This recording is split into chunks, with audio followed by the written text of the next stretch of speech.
demonstration, I'm going to show you how to use a compass to create perfect circles for your semester-long project. And according to your rubric, you need at least 15 circles in your project, perfect circles. So we can use this compass or a variety of stencils to complete that, but I think the easiest way to do that with a variety of sizes is with this compass. So let me show you how to use this. First of all, you always want to start with just a simple dot on your paper, a light dot. And that dot is always going to be matched up with this copper circle right here. If you don't put this dot here, then it'll be tough to line up your circle again if you let the compass move a little bit. So once you have your dot down there, you're going to line it up with that copper circle right in the middle of this clear area here, just like that. And the key here is to apply pressure onto this clear part by pushing down only on the clear part, not on the orange part. And that way the only part that moves of the compass is the orange part right here, like this. This part should never move. So depending on the size of circle you want is going to determine where you put your pencil in all these dots. You can make the size of the circle as large as you want or as small as you want. I'll make a somewhat medium sized circle. I'll start right by the 2-inch mark here, which is right in this little area. And you just put your pencil there. You have to hold your pencil pretty straight. You can't hold it at an angle for a lot of pencils or it won't work. So hold the pencil straight up and you're simply going to draw in a circular motion like this all the way around. And some of you might be able to reach underneath your hand without stopping, but an easy way to do this is to simply just stop the circle.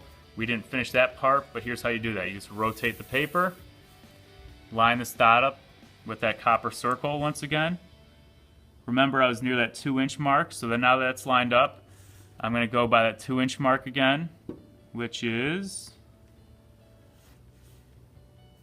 right here, and you're going to finish the circle just like that. Perfect circle. If you want to make a larger circle, remember, always start with a light dot, line up that copper circle with it. You can move to the end of this compass. I'll go all the way over here to the very end, and you just work your way around. Once again, the key here is not letting this clear circle move. The only thing that moves is this orange part. And it looks like it goes past that corner, so I don't have to do anything else with that. And you can always go back in and erase those dots that you made in the beginning so nobody knows that you use the compass. If you want a smaller circle, you could do one of two things. If you want to use these dots inside of here, it then becomes the opposite. You're going to hold down the orange part, and the only part that's allowed to move is this clear part here. So you can pick one of these dots and just move it around in a circle all the way like that, and it makes a perfect circle for you, just like that. If you want to use the orange part a little bit larger than that, once again you have to start with a dot, line that dot up with a copper circle, hold down the clear part, and you can use a dot a little bit closer to the center and work your way around like that. So for that one, I didn't have to readjust it because I reached underneath my hand. It's up to you how you want to do it. Obviously, other choices are compasses, or I'm sorry, stencils such as these. You can use the outside part of this blue one for a larger circle. You can use the medium-sized ones.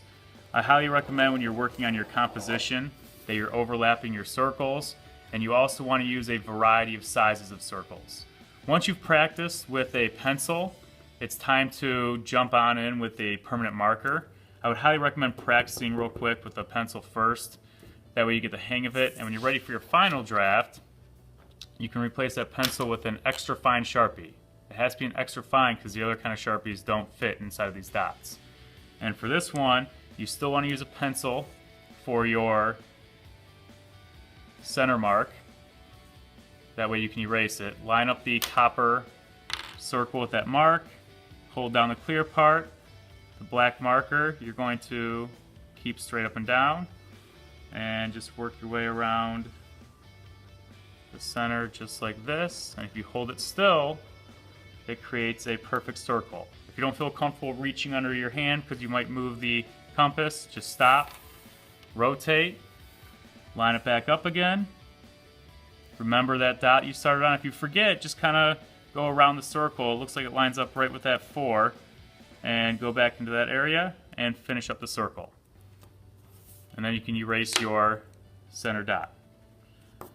Remember, you want to have a variety of circles spread out. You want to have some going off the edges of the page. You want to have them overlapping. Focus on your composition and your layout and try to make it as successful as possible. When you're done with all of your circles, you're simply going to take your ruler and make at least 3 lines going all the way through the paper from one edge to the other. When you do this, make sure you hold it still because we want nice perfect lines, and just drag your marker through the paper like that, and that leaves you with a nice, crisp, perfect line. For this part of it, if you want to use just a fine point Sharpie, that's appropriate as well. And once you have your 15 circles, your 3 lines, you are finished with this step and ready to move on.